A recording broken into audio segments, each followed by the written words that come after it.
here with Brandon London, digital host for the New York Points, former Giant. And Brandon, thank you so much for hopping on the show. We really appreciate your time. Yeah, man, thanks for having me, man. Anytime you got, the next generation of content creators, broadcasters, I don't even know, hosts. I don't even know what the proper word for it is anymore. But anytime you guys reach out, you guys are the future. So I mean, it's kind of like it's a paying it forward per se. So thanks for having me again. Well, we really appreciate your time, and we saw Victor Cruz walking by earlier, and if I'm not mistaken, you are doing a Super Bowl ad with Victor Cruz. Can you please tell us a little bit about that? He did the ad. I interviewed him okay, there we for go. the New York that was Post the article. Sports, there we go. NYU Langone is like one of our sponsors for what we call the injury report.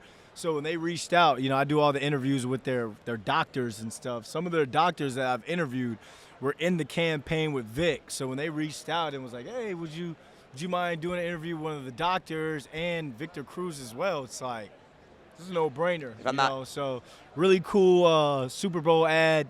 Really great seeing Vic post-football still being able to kill it, crush life, and do everything that he's been able to do. So, I mean, it was a win-win situation for me content-wise. And you go way back with Victor Cruz, right? Yeah, 2 years in college, UMass, his redshirt freshman year. His freshman year, redshirt freshman year. I mean, we knew then that kid was going to be special. I didn't know he was going to blow up to be the global phenom that he is. But, I mean, at the end of the day, it's like just from that team alone, you got Victor Cruz, you got me, you got Liam Cohen, who's now the head coach for the Jacksonville Jaguars. Yeah, he was our quarterback. He was our quarterback then, that national championship year where we lost to App State. I still hate you, Amarty Edwards, for what you did to us in Chattanooga that year. But I mean, what a roster for an FCS team, for everyone to be so successful now. And then I want to talk about Tom Coughlin. The guys last year said you had an amazing story about Coughlin and his coaching, especially with how much he meant to you, our football. I haven't heard the story, and I would love for you to retell it to the viewers because I heard it was exceptional. I mean, Tom Coughlin, man, I've had a couple coaches in my life. I'm a coach's kid. My dad being a head football coach at now William & Mary. But, I mean, it's something about the coaches, especially the hard-nosed coaches that show love, that get the most out of players like me. I was a knucklehead, man, at UMass. And when I got to New York, I had to learn how to be a professional. And, you got your Plaxico Burress there and you got your Amani Tumors. But for a head coach like that to show love and to be there. And, it was a time where at the time my mother thought that, she felt the lump. She thought that maybe she could have had breast cancer. And, I went to him, and I'm on the practice squad. It's like, you can't miss practice. These are my game days. And I told him what was going on, and I'm like, I'm kind of crying in his office, and I'm like, I don't want to get cut, but I got to go check on and see what's up with my mom. Coach Coughlin closed the door, kind of calmed me a little bit, told me the story about, his wife, some of the things he's been through, Miss Judy, and all. And it was one of those things where he was like, if you feel the need to go and be there for your mother, you can go. You'll have a spot when you get back. And it was something that, I didn't ever think that he was going to say that. I thought I was going to have to go in there and be like, well, I'm going regardless. If you guys need to cut me, cut me. But no, for him to say that, I spoke to my mom and she was like, no, stay there. I'm going to be all right. That's awesome. It's just, it's not as serious as, we think it is. I'll tell you when to come down. Go live your dream for it to all work out the way it did. I mean, I look at Coach Coughlin as, not just a coach, but not just a mentor, not just a friend, but like a big homie, the way I look at Plax and those guys. That's awesome. And did you still have a relationship with Coughlin today? Absolutely. Every time I see him, he stops me, still talks to me. It tells me he loves what I'm doing on, off the field, loves what I'm doing with, the New York Post with the Giants and all. So, I mean, that for a head coach to see that, and still see me and say these things, it means a lot, man. Well, I'll say I'm also a big fan of what you're doing with the Giants and the Post, and I'd love to, get into that. What was the light bulb in your head? It's like, hey, I could do this stuff in the media. I could be an infield host for the New York Giants. I could work for the New York Post. How did that start? I know it's progressed into the New York Post. I believe it started with the Giants, but please take us through that process. There's just been little moments throughout the time, man. Because I've done nationally syndicated daytime talk shows and stuff, and I remember when, I got cut from this one show. It was called Morning Dose down in Dallas, and then I got on with the Daily Blast Live, which we shot out of in Denver. And they're like asking like I did the audition, crushed it. They flew me out to Denver to test. And they were talking about, when I was in hair and makeup, they were talking about how the other people they've brought in to test were so nervous and all. And they're like, don't be nervous when you go up there on the stage. And like, no disrespect to any of those co-hosts there. I told them like, I'm around Odell. I'm around Eli Manning and these guys. I've been around Michael Vick and interviewed these guys. Ain't nobody scared me to sit there and talk whatever. I'm not nervous. I'm like, let's go, let's talk. So I absolutely crushed I actually crushed it when they went out there and they tested me. I was supposed to be out there for 2 days. They kept me for 3 days, and I flew right back, and then I emceed License Plates Guy. Oh, LPG, that's awesome. When Landon Collins was doing That's awesome. I think that was the moment where I was like, you know what? I'm in this business. This is me, and I ended up getting that job, and then flying back and forth from doing Monday through Friday daytime TV to Giant stuff on the weekends. I said, I remember I told Stray, and I'm like, I'm kind of doing what you're doing minus the private jet and he was just, for him to be so proud of me, because when I first, moved out to LA and I retired from the CFL, I fell on my face. I retired for a show, and they didn't even give me the job. So when Strahan met with me, it was a Sunday morning at the Beverly Hills Starbucks. It was only supposed to be like a 30-minute meeting. We were there for like an hour and a half. Like, he looked at his watch, was like, oh, snap, I got to go. But for him to break down what the business was like, his ups and downs and everything that he kind of had to go through to get comfortable on camera, and then everything kind of come full circle. And now I was just upstairs at the Fox News media conference. He stopped talking to a reporter and was like shouted me out. He's like, my teammate there, Brandon London, and then was answering my questions from there. So it's just full circle moments, man. You guys are going to see people that you interview here that are kind of, I guess what people from the outside would say small time. When they blow up and they see you guys, whether it's 2 years, 5 years, 10 years, because longevity isn't something that everybody gets in this business. When they see that you interviewed them 5, 6, 7 years ago, and then they see you 10 years from now when they're on the ESPNs and the big broadcast, they're going to sit down and they're going to do the interviews with you guys, because you're the ones that showed them love at the beginning stages of their career. So it's just full circle moments in this business, man, not only in football, but in the entertainment industry as well. Well, let's talk the G-Men a little bit. They got the number 3 overall pick coming up. There is a million possibilities out there. Quarterback, do they go best player available? What do you think would put the Giants in the best position to win going forward with the number 3 overall pick? Well, it all depends on what Joe Shane does with all that money they have in the salary cap. I think Mr. Mara is going to allow them to kind of be aggressive, per se, without doing what Joe Shane said was throwing a Hail Mary and doing something to where it's like, all right, if this is my last year, I'm not going to cripple this franchise with the salary cap and be in a cap hell like they've been in before when he took over and he took this job. So I think what they do in free agency and who they go out to get, because there's some pieces that need to be brought in to make a young quarterback successful. You look at Bo Nix and the success that he was able to have.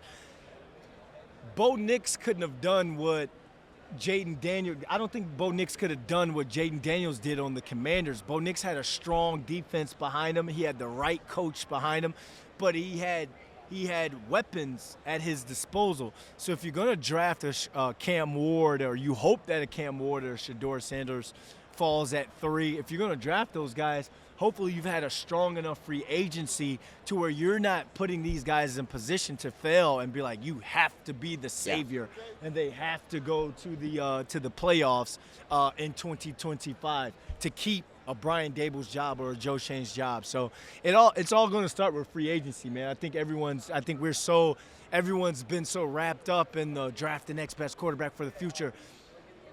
Everyone needs to pump their brakes, pause, and let these guys cook in free agency, and then we talk about the draft. Well, one weapon that the Giants already have solidified, at least in the next 4 years, is Malik Neighbors, Yeah. Pro Bowler. I mean, the guy's a flat-out stud. You've been in that locker room. You're on the field. What have you seen like a guy like Malik? Superstar potential, and again, just how he is as a person as well. He's got the qualities of a super, like you said, superstar potential, man. I saw his, what's it, the Rite Aid or the deodorant ad, and I'm looking at it. I'm like, let me get him some on-camera coaching. Like, let me coach him up a little bit to really put his personality out there. Like, one thing you saw it with the Jackrabbits, the Kadarius Tonys, and all. Those guys, it's not like they hate media, they hate doing certain things. They don't like the way they kind of come off, per se, when they're doing interviews with it. It could be, how their country accent or whatever. And, you got people who will be in the comments like, why is this guy the face of the league or the face of the Giants? He don't even know how to talk. They don't they don't understand it. So I would love to work with the Malik Neighbors to get, to work on kind of what Shannon Sharp kind of had to work on, that heavy, strong Southern accent, to where now he's catching 100-something balls. The Giants are winning games. Your State Farm commercials now, like a good neighbor, Malik is there. Oh, there State Farm is there. So it's one of those situations. Can we clip that? Come on, let's clip that. I think this kid has superstar potential for sure. He is. You better get a patent on that, by the way, fast. I can't take credit for that. Madeline Burke said that first, so I have to give her at least 20% of whatever I make off that deal. But it's just one of those things where the kid, he's a leader in the locker room. He was forced to be a leader in the locker room this year. Everything you see with him, he's authentic. He is who he is. He's going to be who he be, and you see him learning the game within the game. And once I think that light officially clicks on for him, and again, Giants are back in a position to where they're winning games, that kid, man, he's going to be bigger than Jamar Chase and Justin Jefferson, because look at the markets they're in. Yeah. This kid, you having a career like one of those guys in this market, a bull market. Oh, my God. I'm getting the chills just hear you saying superstar, that. Man. But, we are at Radio Row. It is Eagles-Chiefs. So I got two questions for you. First, about Saquon Barkley and the Eagles. Saquon makes the move from the New York Giants to the Philadelphia Eagles, and now he's getting a chance to play in the Super Bowl. You work closely again with Saquon a lot of these years. How happy are you for a guy like that? Just such a nice guy. I know that there was obviously all of this drama in the move, but as someone who knows Saquon a little bit more than most, such a nice player down to earth. Beyond happy for the man. I won't root for the Eagles. I'm just rooting for Saquon. Hey, good job. Like I root for the game of football. So I kind of care who's playing in the Super Bowl, but I don't get caught up in all that stuff. And I know as a Giants employee or the fan guy for the Giants and all that stuff, I remember that first day when me and Madeline Burke introduced him at the draft party after he was drafted in that first round. And they brought him in on the golf cart, dapped him up and stuff. And just see the way he was wise beyond his years at that young age and ready to put a franchise on his back and his quads and try and run them to, the playoffs and stuff. Now, it didn't work out for him there, but now I hope people understand there's certain positions in football to where you just can't take over all by yourself. You need help. Receiver-wise, the Malik Neighbors needs that quarterback, needs the offensive line to block for him to be special so the quarterback can make that throw to him. Saquon Barkley needs the offensive line to block for him so we can see why Dave Gettleman called him a generational talent. If anybody at this point doesn't think this man is a generational talent after watching what he's doing right now, then you just don't know football or you're just a straight-up hater. So sometimes you just need that change of scenery. Christian McCaffrey had it. Even like a guy like Josh Jacobs this past year. Josh Jacobs, he's having it. And look, these are running backs, in the running back position that's having success. So now I'm hoping that now that people are watching this Saquon situation play out, they realize that this ain't fantasy football. Like, you really are one of 11 players on that field. Yeah. And other guys got to get it right in order for you to kind of really show how special you are. I forgot who said it. Toby, I don't know if you remember yesterday, but someone said if Saquon Barkley and the Eagles win a Super Bowl, there's a chance that Saquon enters the GOAT debate. I don't remember who said that. That was something a little crazy, but it kind of did put in perspective how good of a season he's had. Before we let you go, Super Bowl prediction with a score, something we're asking everyone that's on here. Oh, I'm going Chiefs, man. I'm going Chiefs 28-24. I think, I mean, again, I'm not rooting for the Eagles. Is that Pew, by the way? Is that yeah, it's Justin Pew. He's Straight got off the a couch. Canadian tuxedo. Oh, that's awesome. That's what Kendrick Lamar wore at the Grammys. I just look at that three-peat, man. The fact that that's something that puts you up there, to be able to do that. I think, people are like, oh, the refs are cheating for them.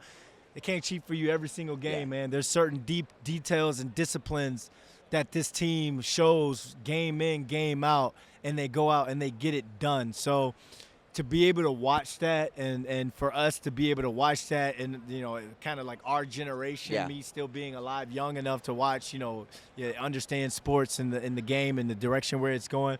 If they're able to pull that off, man, you got to give them props. You got to give them love for that. Score. 28-24. All right. 28-24. We've had a lot of people have been saying within 20 and 30 points, 3 to 4 point game. Brandon London, thank you so much for your time. Amazing interview. Really appreciate it. Hey, man, you guys are the future. Remember, keep going. Keep going. It takes 100 no's to get that one yes that'll change your life. Appreciate it, Brandon. Justin Antonucci and Parker Holland here with college football analyst on CBS Sports and Yahoo Sports and the host of Next Up with Adam Bredeman. Adam, you've been really on the rise the last couple years in sports media, doing some great stuff. How you doing today? Thanks so much for coming on the show. I'm good. Appreciate you guys having me on. It's good to be in New Orleans. Crazy week, huh? How many interviews you doing this week? I mean, I think we've done at least. You got at your the notes table. there, I see. Yeah, of course. I think we've done at least probably 25 interviews at the table, and then we're just trying to hawk down people for walk and talks as well. Just like Jeff Saturday, just out of nowhere, he was literally just hanging out playing golf over there. Yeah.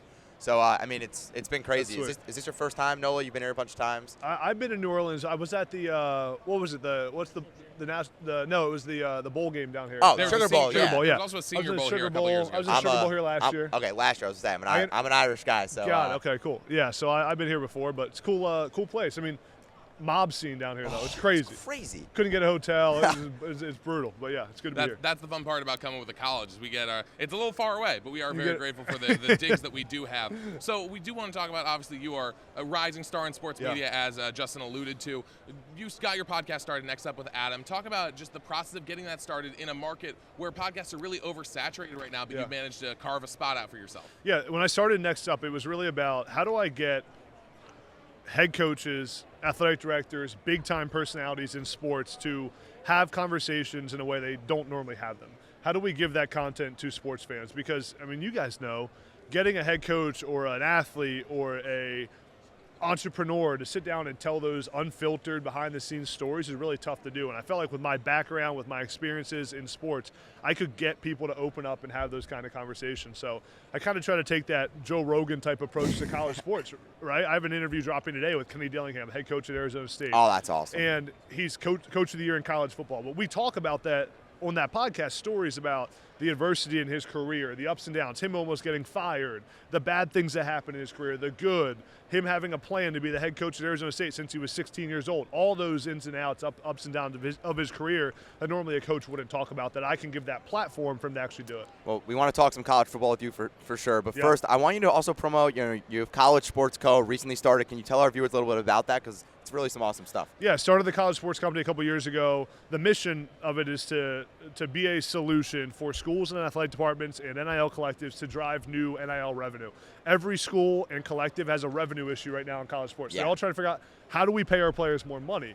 And our belief and our bet when we started this company was these schools and collectives have to start thinking like media companies first, and then as schools second. They need to create real media assets, shows, podcasts, social media content that they can sell sponsorship on, that then the money goes back to the players through NIL. So the schools that think like media companies are going to be the ones that ultimately have the most revenue to pay their players. And we work with schools all over the country, Tennessee, Penn State, BYU, Louisville, South Carolina, assigning a few more schools soon to build these media networks with their players as the talent and drive new money for their players. Now, with the advent of NIL, Adam, we've seen a lot of fear. There's been a lot of just speculation around how it's all going to work. The biggest fear was that people were going to take advantage of it to a certain degree. We also thought that maybe players would put off going to the draft and return to college for the money. The first one that comes to mind is Jalen Milroe, who could have returned to school, probably gotten a really healthy deal there at Alabama. Instead, he's deciding to go to the draft, do you still expect the returning to college for the NIL deals to be a big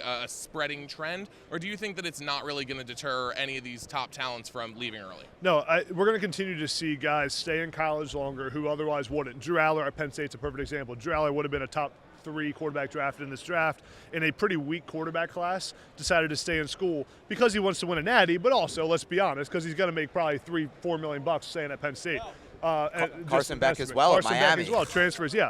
So we're going to continue to see that. The great thing about NIL is the parity it brings to the sport of college football, where schools like Indiana and schools like Arizona State, because they can go revamp their roster with the portal and NIL, get a chance to compete with the big dogs at the highest level. We're going to see more and more players stay in school longer. We're going to see the teams even up more. And what that means is a better product for all the fans in college football. Yeah, I think we're seeing now, and I'm a huge college football fan. I love how many good teams there are to win a national championship. There are 20 teams next year that could win a national championship. However, there's always going to be that disparity in income. So I have to ask, do you have a solution to mediate NIL? Because, I mean, of course, Ohio State's going to always have more money than like a Pac-12 school or a Big 12 school. Let's say, rest in peace to Pac-12. But what's the solution? Yeah, I mean, come July 1st, the settlement's going to go through, the House settlement that allows athletic departments to pay their players with revenue share. $20.5 million a year is the cap. That will help a lot, because now the issue with NIL and the portal has been, unlike the NFL, there's no contracts for college players right now. College players just can get paid. They can leave whenever they want. They can do whatever they want. There's no salary cap. Now this revenue share House settlement will change that a little bit and add more of a level playing field and more clear expectations around college sports. The other part of this that's really interesting is, how many different schools in college football actually have the money to pay their players what it takes on a market rate. And I think that's where revenue sharing comes in. When everyone pays their players the same amount of money, it evens the playing field. Yeah. When Ohio State pays their players $20.5 million, that's the cap, and Penn State pays their players $20.5 million, and Michigan pays their players $20.5 million, now the best team actually wins. It's not who bought the best roster. Well, Ohio State did just sign Ryan Day to that extension, but I want to $13 million, huh? I want to talk about another coach, and that would be your first coach, James Franklin. Yeah. James Franklin has had a whirlwind of career. He's a very inspiring coach. Do you have a story that you would like to share about how good of a coach James Franklin is, especially on a personal level? Yeah, there's so many that come to mind. I mean, one of the things I learned from Coach Franklin is just the power of building relationships. He's so good at getting his players bought in and getting guys to believe that he really cares. He does. Like, he cares about his players, but getting the players to understand that is even more important. Throughout my career, he's helped me so much. I was injured a lot when I played for him at Penn State, and just the support he showed me through that. My favorite quick James Franklin story is when I was getting into coaching. I told Coach Franklin, I want to coach. This was 3-4 years ago. I want to coach. He says to me, well, you got to go become a GA, a graduate assistant, somewhere in the country. He's like, I would hire you at Penn State, but I don't have a job at Penn State right now. So go find a job. I go around, make some calls. Arizona State job opens up. I end up telling Coach Franklin, hey, I'm interviewing for the Arizona State GA job. I don't even ask anything from him. Don't ask for anything. I do the interview with Herm Edwards, Antonio Pierce at Arizona State, and guess what they say to me? We got a call from James Franklin telling us to hire you. And I didn't even ask Coach to do that, That's right? awesome, but it's those things he goes above and beyond to support the guys that are former players, that are lettermen through the program. And you ask any big-time player at Penn State, Saquon Barkley, Sean Clifford, Drew Aller, Mike Gesicki, all the guys that played for him, they all rave about the man and the head coach, James Franklin. I think that says a lot. Now, James Franklin, obviously an amazing developmental coach, has about as many NFL-level talents as any coach at the college level right now. There is the narrative, however, that he can't get it done in the biggest moments. You played under him. You've had the feeling of big-time football with James Franklin. Do you believe there's any credence to those thoughts, that narrative, or do you think it's just been a matter of timing?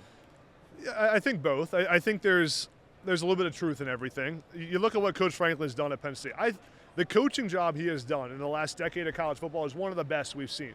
The competitive consistency Penn State has had, it's really easy to become a top 10 team one time, but the fact that they've done it year after year after year, consistently have won the games they're supposed to win. Before we talk about the games that they're underdogs in, let's recognize how hard it is to win every week in college football. And in a sport where you see so many teams lose games they're not supposed to lose, Penn State doesn't lose the games Penn State doesn't lose the games they're not supposed to lose, right? They beat the teams they're supposed to beat. Now, in the biggest moments, your players have to play their best football. And the one truth is Penn State hasn't played that well against Ohio State. They just haven't. That's the truth. Whether you like Coach Franklin or not, that's the truth. And I know that program and him specifically are doing everything they can to try to figure it out. But listen, everyone talks about that record against top 5 teams or top 10 teams. There's a reason they're top 5 and top 10 teams. Like, most people don't have winning records against top 5 and top 10 teams because it's Ohio State. But yeah, Penn State's got to get over that hump, and I think the program's in as good a position as ever to get there. And my final point is that I think now at Penn State, finally, the commitment from the athletic department, from the school, in NIL, in the budget, in how they're paying their coaches, now matches the expectation, and now it's time to get it done on the field. Well, I think Penn State put an excellent product. I mean, that team looked tough, and one of those really tough players is Tyler Warren. He's a Penn State tight end. You're a Penn State tight end. He might be coming on the show later today. I want you to give us where you think he would fit best in the NFL draft. In my opinion, he's a surefire top 15 talent. Yeah. We saw how good Brock Bowers was. I think Tyler Warren's right up there with him. Yeah. What is a fit that you would like to see him at in the NFL? Tyler Warren's coming on the show? He's 115 or 145, he said. Let's go. I didn't know he was here. Listen, if you want to swing back around and do a double take, I want to see sure. him, yeah. I mean, I've been around Tyler a lot. He is an elite athlete. He is so consistent with what he does. He's got so many great traits. I think Tyler's best characteristic is really that he's so good at everything. There's nothing that he's like really good at and then not good at. Like, he's so good at everything. He's so consistent across the board. And he's so smart. His football IQ, it's one thing to be talented, but when you have the football IQ where you can play so many different spots, he plays 5 different positions at Penn State. He played this past season: quarterback, wideout, running back, fullback, tight end. So that's a really good fit for him. Like an offense where that allows him to be moved around, have some creativity, that's not going to put him in a box, I think is where he needs to be. As far as from a draft standpoint, I would say right now, any team that passes on Tyler Warren outside of the, like if he falls below the top 20, that's a huge mistake. He is a top 20 level talent, and he may not have the best testing numbers at the combine, but that doesn't even matter. He's going to run a 4.7, 4.6. Doesn't matter. He's that freakish of an athlete. I think you think of a team in the NFL that needs a new dynamic on offense. Think about the Patriots. I mean, like a team that needs a new dynamic player on offense that fits in that organization. Be a great fit for him. Yeah, I love that. Tyler Warren, a great tight end. You played tight end in college. Tight end's a great one, often seen as a young quarterback's best friend. So as we stay on the draft, I do want to know, it's been a controversial class where people are trying to throw Jackson Dart into the first round, and there's questions on whether Cam Ward and Shedeur Sanders really deserve the draft status they're getting. Do you have a favorite quarterback in this draft and one that you think is really going to work at the NFL level? Yeah, I love Cam Ward. I think Cam Ward is the best quarterback in the draft. From a athleticism level, from his arm talent that he has, I mean, the way he throws the football. I also think Cam showed the ability to withstand a little bit of ups and downs in his career. I mean, it hasn't always been easy for Cam Ward in his career. It's been, things didn't go well at times at Miami. He transferred. He stayed in college. I like guys that have been through it a little bit, that have showed some grit and through some adversity. And in today's NFL, you better be a mobile quarterback who can create and make plays off schedule. That's what Cam does as well as anyone. And he has such a live arm. The ball snaps out of his arm. And I think what he showed is he can be that pro-style passer in the pocket who can go through his progressions and has the football IQ to do that. Combine that with being a freak athlete that can escape the pocket and make plays with his legs. I think he's a franchise quarterback. I'm a Giant fan, so I'm praying he falls to number 3. Before we get your Super Bowl prediction, because, we are at Radio Row, you got any advice for some people like us, younger people trying to get into sports media? Yeah, great question. I'd say the one thing I've learned in my career is the power of social media content, the power of posting social media content. And the best part of being here, guys, the cameras are all over. Like, I'm about to cut this up right after we get a couple clips on social. You should get 400 clips from this thing. I mean, it's like there's so many clips you should be posting on social media about this. And every time you post a clip, it's an at-bat. It's an at-bat to go viral, an at-bat to get some attention. It's an at-bat for someone famous to see your show and come on. So my recommendation is just everything I've done in my career all comes back to content. The more you can post, the better your chances are going to be. Last question for you, Adam, before we let you go. Things are getting crazy here on Radio Row, but things are getting crazy as everything ramps up for Super Bowl 59. Give us your prediction between the Chiefs and the Eagles. Yeah, I got the Eagles 27-23. Eagles win, cover the spread, obviously. Listen, I think I have concerns with the Chiefs' rushing defense. I mean, they've given up 150 yards the last 2 games. Combine that with the Eagles and Saquon Barkley. The Chiefs are going to have to sell out against the run to stop the Eagles' run game. And then I'll take Devontae Smith, A.J. Brown, Dallas Goedert against the Chiefs secondary any day of the week. So I think the Eagles have too much firepower on offense, and it's another great end to an unreal season for Saquon Barkley. Adam Brenneman, everyone. Adam, thank you so much for coming on the Thanks, show. boys. Really appreciate your time. Appreciate it, man. Thanks, guys. We are live right back here on the Radio Row Review, and we are now joined by three-time world champion MLB pitcher, 2001 World Series co-MVP, and the 1993 NLCS MVP, Curt Schilling. Curt, thank you so much for joining us Hey, thank today. you guys for having me. And you said, Curt, to start off before we went on air, that you have a story about Ithaca College. Yeah, I'm going going to take up the whole interview probably with this story, but it's one that I'm not as proud as a father to tell. But when it happened, I was I was playing in Elmira, New York in 1986. That was my first year in professional baseball, and the only adjectives I was an idiot. I was dumb. I was young. I was stupid. But in minor league baseball, you're making $750 a month before taxes and your rent and all the things that go with that. So I'm living in a home with a couple of roommates, and I break the rules and I get kicked out. And there was 40 or 50 guys on the roster at that time for the minor league team. So in rookie baseball, the whole team doesn't travel to play. Only the players playing and the pitchers and whatnot. So the other guys will stay home and they'll work out at home. So I was staying in Elmira, and I called the local newspaper to find out the score of the game. And it just so happens the young lady on the phone that worked at the newspaper was a student at Ithaca College. And I got to talking for some reason, and I told her that I'd just been kicked out of my house. And she's like, well, okay, let me back up. I'm 20 years old. I'm very single, and I wasn't against having a beer. She says, well, hey, listen, my sister and I and our 5 roommates go to Ithaca College. We have a room in our house. So my first thought is, okay, 20 years old, I'm single, 6 college students, females, inviting me to live with them for a month. I'm like, yeah, what could go wrong? So I move in, and literally every night from that night till the end of the season, after the game, was a party at my house with like 40 or 50 students from Ithaca College. So that's how I got introduced to Ithaca College. And it might sound like a nerdy place, and you might think, but they can party. Yeah. And it was one of my favorite memories in the minor leagues, and a story that I continue to tell. Well, we like to have fun in Ithaca. I know you like to have fun, but you also, you had a lot of fun on the mound. And I know everyone likes to bring up bloody socks, so I'm going to ask you everything but that. What moment were you the most proud of taking the mound at any moment outside of that game where you just absolutely shoved with that All right, ankle? so you're caveating that with taking the mound. Yeah. Right, okay. I don't know about proud. The most memorable moment was stepping onto the mound in 2001 for Game 7 of the World Series. I grew up in Phoenix, Arizona. So going back to play for the Diamondbacks was kind of like coming home, even though I was born in Alaska. But stepping on the mound after 9/11, and 10 years earlier, Roger Clemens had pulled me aside and lectured me and kind of turned my career around.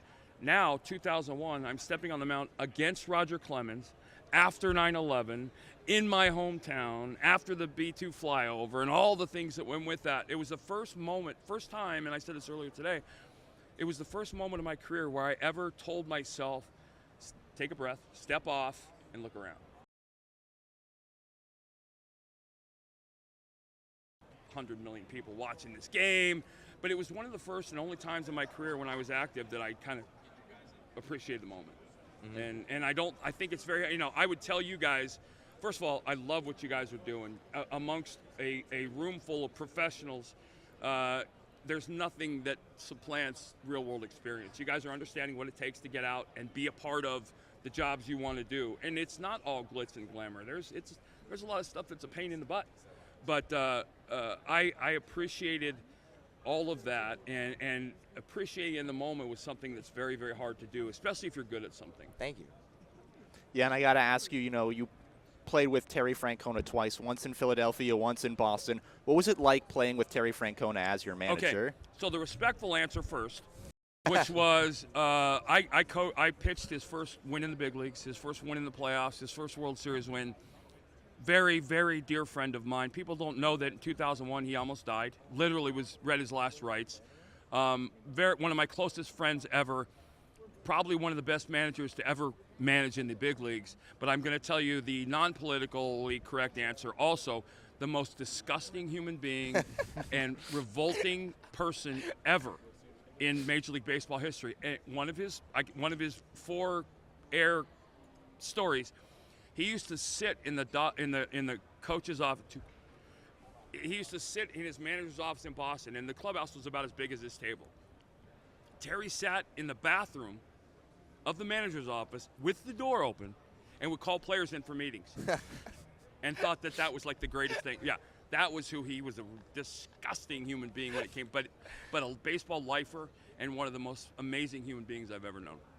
Kurt Schilling, everyone. Kurt, thank you so much for hopping on. We love the Ithaca talk. I mean, that's a really, really niche story. Have you told that one on air before? I have not told that one on air before, but also it's a very unique area. Elmira and all the places up there, the Buffalo area, with my Katie Layton, my girl who handles all of my public relations. If you're going into sports media, there's few places in the country that are better prepared to educate you for this business. Kurt Schilling, 3-time world champion MLB pitcher. Thank you so much for your time. Thank you guys for having me. Appreciate it. Good luck this week. Thank you. Justin Antonucci, joined by ESPN Radio host Harry Douglas, co-host of Freddie and Harry on ESPN Radio. Harry, thank you so much for hopping on the show. We really appreciate it. No problem at all. I appreciate you guys thinking of me, actually having me on. So, we're going to talk about some great stuff. Oh yeah, we'll talk about some good things. Yeah, let's start with your career at Louisville. You're a Louisville Hall of Famer. Louisville Cardinals, very passionate school. How much did that mean to you to be inducted? And kind of talk with your time at Louisville a little bit. So honestly, as you're growing up and you're on this journey of life, you say to yourself, you always want to represent the name, your last name, which is Douglas for me, in the proper manner. And that was huge. Growing up, I had my parents, my mom and my father. They've been married for over 50 years, but they instilled balance, structure, and discipline in our lives. But also, as you're on this journey, you say to yourself, it's all about leaving a legacy when it comes to your kids and also everyone that's going to come after you. And being able to be in the Louisville Sports Hall of Fame, they just put my jersey up around the stadium as well, too. So, that's awesome. And having my kids there for all these events was special. And I even talk about, high school. They named the high school gym after me and my brother. Like every time we ride past that new gymnasium, it says the Douglas Brothers Gymnasium, and my kids can see that and embrace that and cherish that. And that's a place that they can always go as well, on top of the University of Louisville. Well, you to your foundation, the Douglas Brothers Foundation, please share with the viewers what that is and how important that is to you as a person. You seem like a really awesome dude, so please tell the viewers about it. Yeah, so number one, growing up, I got involved into the community because of my parents. And a lot of people think I grew up with money. That wasn't the case at all. But, what my parents did have, they invested into other people as well. A lot of people don't know this, but my dad coached Pat Man Jones. I grew up with him. That's awesome. Ward, Dwight Howard. My dad coached Grayson Allen in AAU basketball, and I made it to the NFL, and my brother did as well. So we always gave back, and I see my parents do it. We used to go feed the homeless when I was a kid, and they made sure other people were great too. And they instilled those principles in me. So when it comes to our foundation, the Douglas Brothers Foundation, we educate and empower underprivileged youth and families in the community for the betterment of the community. We try to help them with their life skills, career goals. We take kids on college tours. We have major events. We have a back-to-school bash. We have a Christmas event. We just recently had a tragedy. We had our foundation building burned down on Thanksgiving Day. Oh, my God. I'm so sorry after about that. we just fed 300 people the Sunday before that. So, trying to get that back up and get people to support so we can continuously do what we love to do, and that's give back to the community. Is there an open donation link or anything? So you can go to www.douglasbrothers.org and donate that way as well. And it's a 501c. It's a nonprofit organization, so it's a tax donation as well. That's amazing. I mean, tax write-off. That's amazing. You played 7 years with the Falcons, through with the Titans. I want to talk about your time with the Falcons, especially you played with some great players, Matt Ryan, Julio Jones. How is it like to be in an environment with them? I mean, Matt's a dog, and Julio, you could argue, at the top of his game, one of the best receivers this sport has ever seen. So me and Matt got drafted together in 2008. Okay. And our relationship is so unique because it's quarterback and wide receiver. So we went to the rookie premiere together. We were in training camp together. When rookies couldn't leave training camp and we had to stay at the facility, we all had to go through all those things together. So our bond is a lot different than Matt and probably other people. He just went into the Ring of Honor for the Atlanta Falcons. I did his ceremony previous to that. That's awesome. So that was pretty cool. But also, Roddy and Julio, those are my brothers from another mother. Forgot about Roddy, yeah. So those guys, we do everything together still to this day. And we travel together. Our significant others, they're close. My wife did Roddy's, events, a lot of his events, his son's events, whatnot. Michael Jenkins, I throw him into that equation as well. My wife and his wife are very, very close, but those guys were teammates, but they're my brothers for life. Well, you seem to be a very family-oriented person, and I respect that so much from you. So let's talk about your partner, Freddie. How did the two of you come about? What's the backstory behind that? You joined ESPN in 2019. Was this a partnership before? Yep. Or were you introduced to him when you joined ESPN? So let me tell you what's crazy. I did a hit on Freddie's radio show when I had just started. Mm-hmm. And Freddie At ESPN? Yes. Okay. And Freddie said afterwards, okay, so whose job are you going to take? And I was like, nah, Freddie, I still got a lot to learn. I'm just getting into this business, the whole nine. But he was like, nah, he's seen that vision. And Lord and behold, me and Freddie ended up working together, but we're the perfect pairing because Freddie's been in ESPN for 20 years. Mm-hmm. And he's an older guy. He's a veteran. He knows the ins and outs of the business. There are times where hey, let me talk to you. Don't do this or do this, or that whole nine. And then I'm younger, so there are things that he's able to learn from me as well. So it's the perfect pairing. But also, man, we just get each other. There's no showing the other one up. We can have constructive criticism amongst one another. We never feel some type of way or have attitudes or angry towards one another as well. So I really enjoy being with Freddie, and he's been truly, I would say, a diamond for me in this media business. Awesome. Well, you got some nice diamonds in your ears. I got to shout. Let me tell you this. They come from Claire's, baby. Buy 3, get 3 free. Damn. Okay. Good to know. Listen, yeah, see, I have money. That don't mean I want to spend it. Listen, my ears aren't pierced, but maybe we could change that before leaving Louisiana. I just told one of the NFL players. He said the same thing. I was like, listen, don't waste your money on buying these diamond earrings. You have money. People think they're real anyway. So go to Claire's, buy 3, get 3 free. So I want to follow up on the radio show. How does one do a 4-hour radio show every single day and make it so effective and engaging? Because when you have love for Freddie Coleman, Derek Kane, and also Shannon Penn, our producer, 4 hours feel like an hour and a half or 2 for us. It never feels like 4 hours. But that's also, it's about partnership and chemistry and guys being able to work with one another. And in our separate lives, guys understanding what all we have going on as well. So, I put it on the community that we have created when it comes to Freddie and Harry. And also when it comes to our listeners and our callers. It's a community show. We're here for one another. We have this, one of our best segments is called Safe Space, where our callers can call in and anything that they have on their chest, whether it's life-threatening, whether it's sports, they spill it out right then and there. We don't judge them. We give them that space and that opportunity. That's awesome. So I think that's also what makes our show so great, too. And then let's talk about the big game. It is Radio Row, Super Bowl, yes. Eagles, Chiefs. I got 2 questions for you. First, is there a storyline that you're following most coming into this game that's something that really catches your eye that you might want to share with the viewers? Well, I think number one is the trenches. I'm making a package on that. And for me, who is a former wide receiver, I understand, even when I played, that trenches are important. The game is won on offensive line or defensive line. So which team is going to be the better when it comes to the trenches? Also, I love wide receiver cornerback play. Yeah. You have an A.J. Brown. You also have a Trent McDuffie. I'm looking forward to seeing that matchup. And then opposing, have you enjoyed, the wide receiver corner, like Quinion Mitchell, Cooper DeJean? It's rare we see 2 corners make it this far. It's a very young secondary, obviously having the veteran leadership of Slay, but these 2 young corners have been playing out of their mind. Let me tell you what's rare. It's rare for those guys to have the success, but it's also rare for those guys not to have a ton of penalties, because that's the biggest adjustment for the cornerback position coming from college to the NFL. You can't be handsy after 5 yards. And that's one of the biggest struggles that these young guys have, even ones who are drafted in the first round. But for those 2 guys, they've mastered the art of not getting penalties, and it has benefited the Philadelphia Eagles. This is one of the worst passing defense in the league last season. Yeah. I think the Washington Commanders were the worst. I think they were second worst. And then we're asking everyone that comes on the show your Super Bowl prediction. Who's winning and what's the score? I'm going with my homeboy. I'm going with Patrick Mahomes, 3-peating, making history, the first time in NFL history since the merger. You have a team 3-peating. I'm glad I'm here to live and be able to see greatness. Score prediction, sorry. I'm going to go 27-24, Chiefs. All right, we've had a lot of 3-point scores. That's Harry Douglas of ESPN Radio, former NFL wide receiver. Harry, thank you so much for hopping on the show. No, thank you, bud. Appreciate it.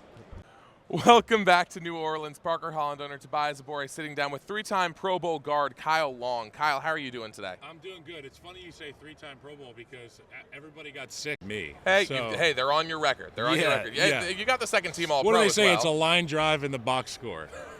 Love it. That's what they say. Well, hey, you're a second-team All-Pro as well, so it's not like you're a slack. Now, that was a good one. That one's great, yeah. You're no slouch. I do want to start just with your overall career. We've talked with, I'm trying to remember his last name. I know it was Marcus. Allen? No. Marcus Harper. Marcus Harper, sorry. Okay. You went to Oregon your senior year of college. We sat down with Marcus Harper, who is currently an Oregon guard, about to go into the NFL. And I just want to talk about your experience at Oregon. What was it like being a Duck your senior year of college? Obviously, you bounced around schools a little bit before you ended up making it to the pros. Yeah, when I got to Oregon, I had just gotten out of junior college. And I went to junior college in South Orange County. And while it was beautiful and like a dream every day to wake up 10 minutes from Laguna Beach and go in and play football, you're still doing your own laundry. You're still cleaning your own jersey at the end of practice. And, your pads stink like you know what.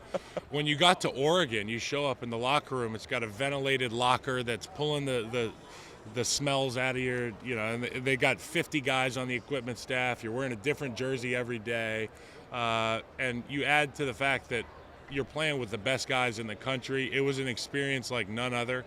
Getting to play for Chip Kelly at Oregon was a once-in-a-lifetime experience. Every single game, we'd show up and get off the bus, and we would have no doubt that we were going to go up there and put up 50 points every week. And it was a good feeling. I mean, it's nice to be part of a program like that. Hey, you were trying to diss yourself and call yourself old earlier. Chip Kelly's still puttering around the college football game. So how old can you really be? But right now, you were the 20th overall pick in 2013. You went to the Chicago Bears, spent a good amount of time with that organization, made the playoffs a couple of times. You are one of the 100 greatest Bears of all time, according to their list. What was that experience like in Chicago with the fan base in that city? It was unbelievable to get the opportunity to introduce myself to those fans through my performance and through the way that I tried to carry myself every day and protecting my teammates. And I think that that's a town that really resonates with people that are tough and are no BS. And I think that was kind of my MO. And I also was on the app formerly known as Twitter since 2012. I was very active on Twitter in the early days of athletes being outspoken on there. And I think that the fans appreciated that. I'd always stop and talk to people on the street or at a bar. I'd have a beer with them and just talk ball. They were fans. I'm a fan of football as well. I understand why people want to talk to you. And that went a long way for me in my relationships. And every time I'm in Chicago, I'm treated like one of their own. So I really appreciate that. So the Bears currently are going through a transitional period. They had a couple down years. Now they are trying to rebuild around Caleb Williams. And that starts with their offensive line as well as a couple other pieces that they've been trying to add. What have you thought about the way that the rebuild has been going? And what do you think about the trajectory for the Bears going forward? Well, I think it's going to be all up and up here for the Bears. You've invested your number one pick in Caleb Williams. You went and signed Ben Johnson, which in my opinion was the first time the Chicago Bears have gotten the home run hire in the head coach department. He's cutting edge offensively. I think he's a guy that can reimagine what Caleb Williams has to offer. So many raw talents there that Caleb possesses, and I think Ben Johnson can get the most out of it. You talked about the offensive line. People used to talk about the blind side being the most important part of the offensive line, but I think that the tackle that the quarterback can see when he's in the pocket is the most important one, and they went and drafted Darnell Wright 2 years ago. He's pretty good. He is a man-bear pig out there at right tackle.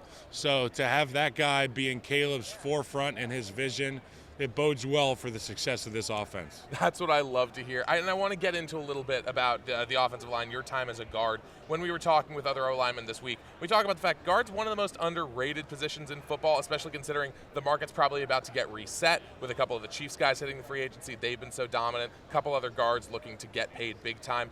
What do you think? Why do you think the guard position is so underappreciated by both the media and possibly by NFL organizations themselves? Well, first and foremost, when you're watching the game, it's usually from that sideline view on TV. You don't even see the guard. You see the offensive tackle, you see the quarterback, you can see the running back, you can see the tight end, but you don't see the guards. And if you're not a very good guard, that bodes well for you because people aren't going to get to watch you lose. But if you're a good guard, you're like, I wish we had x-ray vision so these guys could see me smashing this guy's face for 70 plays.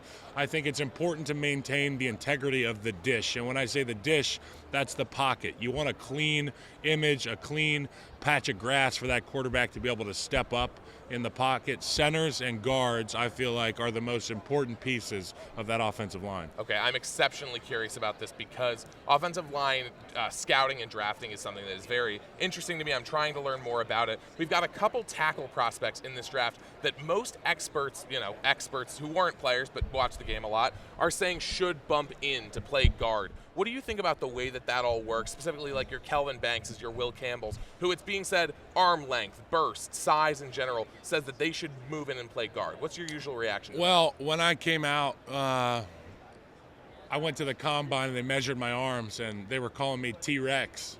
They said your arms are too short to play tackle, and I was pretty much projected as a tackle, and then I ended up obviously being a guard, moved out to tackle during my career. But I will say this, arm length is very important. If I can't touch him before he touches me, I'm going to be in for a long day, and so will the quarterback, so will the offensive coordinator. Will Campbell is a guy you mentioned. I love his game. I think he does have the unique ability to be able to go inside or outside. Love his game. Hope he ends up on a team that I root for. Yeah, that's what I love to hear. I want to now transition to the Super Bowl, where we have two great offensive lines, two great defensive lines. The battle in the trenches will be what I'll be watching the whole time. Yep.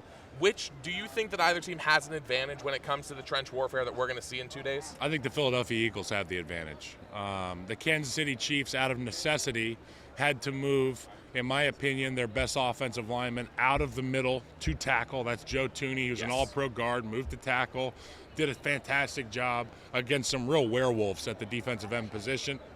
Allowed them to have some continuity there. But when you look at the Philadelphia Eagles offensive line, from tackle to tackle, they're dominant. They are dominant. And you add a little sprinkle of Saquon Barkley in there, and you're in real trouble defensively. I flip to the other side with the Philadelphia Eagles defensive line. Everybody's talking about Jalen Carter, but it's Milton as well, yes, opposite we've Jalen heard that Carter. a lot this week. That is going to be a real problem for that Kansas City Chiefs offensive line, because you're going to have to allocate Trey Smith and Creed Humphrey to get Jalen Carter, the fire-breathing dragon, taken care of. Well, you still got a werewolf on the other side in Milton. I think that'll be something to keep your eye on. So Milton Williams, Jalen Carter, Chris Jones obviously on the other side of the game. In this Super Bowl, if you were still having to put the pads on, which of those guys is the most, I can't swear, it's radio, which of those guys, like, if you had to line up against them, would you be the most scared against, if any? Obviously, you were very skilled, but, defensive linemen have an innate advantage when it comes to the way that lining up happens. I ain't scared of any of them, but I'm concerned about Chris Jones, because Chris Jones is 6'7", so he's taller than me. He's got longer arms than me. He's quicker and more athletic than me, and he can 360 dunk a basketball, so he's probably more explosive than me. Look, Jalen Carter, he bleeds like I do. Milton Williams, he bleeds like I do. I don't think I've ever seen Chris Jones bleed. I got to pull it together. That was great. I do want to, anything else in this Super Bowl that you think is a separate key to the game outside of the trenches? Because that's obviously, to me, that's the X factor, but anything else? Obviously, the pocket will not always be clean for the Kansas City Chiefs, which is why I'm leaning heavily into the Patrick Mahomes over 28.5 rushing yards prop. I feel like he does a great job creating in times of turmoil. We've seen it with his arm, extending plays. But what people fail to realize is he's one of the best in the game in terms of feel and navigating the pocket and getting out of dodge, getting some yards, and breaking the back of that defense. Alrighty. Before we let you go, Kyle, I have to get your Super Bowl 59 prediction. 28-24 Chiefs. That's what I love to hear. Kyle Long, he doesn't want to be called the Pro Bowl guard, so we'll call him a second-team All-Pro guard and one of the 100 greatest Bears of all time. Hey, Kyle. you can call me anything you want, you know? Just don't call you late Just for dinner? feed me. Yeah, there we go. Kyle, thank you so much. Thank you. Welcome back to Radio Row here in New Orleans. Parker Holland owner Justin Antonucci sitting down with Penn State tight end Tyler Warren. Tyler, how are you doing today? I'm doing good. I'm excited to be here, and I'm glad I get the chance to talk to you guys. Tyler, it has been a fight to get you here. We just got done talking with some other Penn State alums, and they all had nothing but good things to say about you. As the draft gets ready, just tell us what you're going to bring to the NFL team that drafts you probably in that early first round. Yeah, I think, the thing I love about football is the team aspect and how it takes more than just one guy. So I'm going to be, I'm a guy that really, buys into that and does whatever, is best for the team to win. And that's kind of the way I approach the game and way I approach football. And it's kind of, what I love about the game most. And you lined up at quarterback a lot this past year. Can you explain the backstory and how Coach Franklin kind of got that started? Yeah, well, actually, I did it in 2021 a few times, and then I didn't do it again until this year. And it was really Coach K, I think, is kind of, you know, the way he is and his creative mind. He brought it up, so that was something I was willing to do and had done before, and that's kind of how, you know, it started.